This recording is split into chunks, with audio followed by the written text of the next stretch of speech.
জাকাত প্রদান করলে দুনিয়াবি কি লাভ আমাদের জানা দরকার কি দরকার নয়? অবশ্যই দরকার। জাকাত প্রদান করলে দুনিয়াবি লাভ হচ্ছে আপনার আমার সম্পদ পবিত্র হয়ে যায়। সুবহানাল্লাহ। আপনার আমার প্রভু মহান রব্বুল আলামিন বলেন, খুযু মিন আমওয়ালিহিম সাদাকাতুন তুতাহহিরুহুম ওয়া তুযাক্কিহিম বিহা। তোমরা তাদের কাছ থেকে যাকাতের সম্পদকে গ্রহণ করো।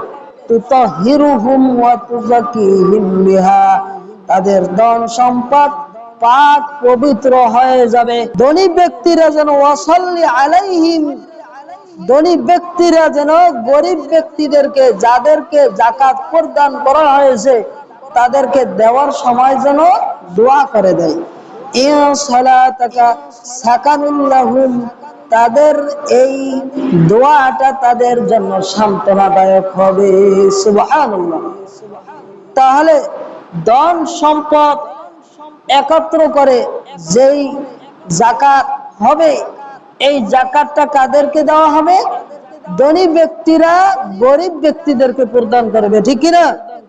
এর মাধ্যমে কি হবে?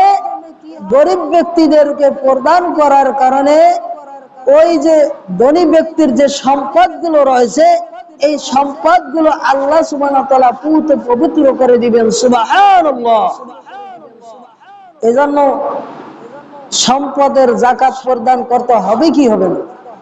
অবশ্যই করতে হবে।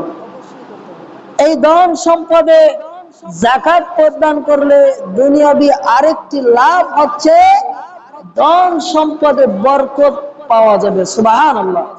ধন সম্পদ আল্লাহ সুবহানাহু ওয়া তাআলা বাড়িয়ে দিবেন, যেমনটি আল্লাহ সুবহানাহু ওয়া তাআলা কোরআন কারীমে ইরশাদ করেন, ইয়ামহাকুল্লাহুর রিবা ওয়া ইউরবিস সাদাকাত।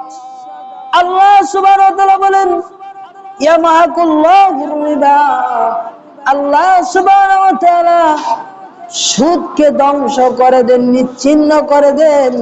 ওয়া ইউরবিস সাদাকাত, আর দান সাদাকা যাকাত ফিতরার ক্ষেত্রে আল্লাহ সুবহানাহু ওয়া তাআলা দান করার কারণে তার সম্পদ বাড়িয়ে দেন। সুবহানাল্লাহ। এজন্য বেশি বেশি দান করতে হবে কি হবে না? অবশ্যই দান করতে হবে। দুনিয়াবি লাভ হচ্ছে আপনার সম্পদ আল্লাহর পক্ষ থেকে বৃদ্ধি করে দেওয়া হবে। আরেকটি লাভ হচ্ছে দুনিয়াবি আপনার ধনী ব্যক্তিদের এবং গরিব ব্যক্তিদের বৈষম্য দূর হয়ে যাবে। ধনীদের কাছ থেকে যাকাতের সম্পদ এনে, যাকাতের টাকা এনে কাদের কাছে বন্টন করতে হবে? গরিবদের কাছে বন্টন করতে হবে। এটা হাদিসের বর্ণনায় নবী সাল্লাল্লাহু আলাইহি ওয়াসাল্লাম নির্দেশ দিয়েছেন। তাহলে এর মাধ্যমে কি হবে? ধনী এবং গরিবের মাঝে বৈষম্য দূর হবে। আজকের বর্তমান সময়ে যাকাতের বিধান প্রচলিত না থাকার কারণে সমাজে অসংখ্য মানুষ ধন সম্পদের অভাবের কারণে হাহাকার করতেছে। যদি দেশে যাকাতের বিধান প্রচলিত থাকতো, তাহলে এই দেশে সম্পদের অভাব হতো না, তাহলে এই দেশে দারিদ্র বিমোচনের কথা মুখে আনা লাগতো না, লাগতো? এই জন্য কি করতে হবে? আমাদেরকে ধনীদের পক্ষ থেকে যাকাত গরিবদেরকে প্রদান করতে হবে। হবে কি হবে না?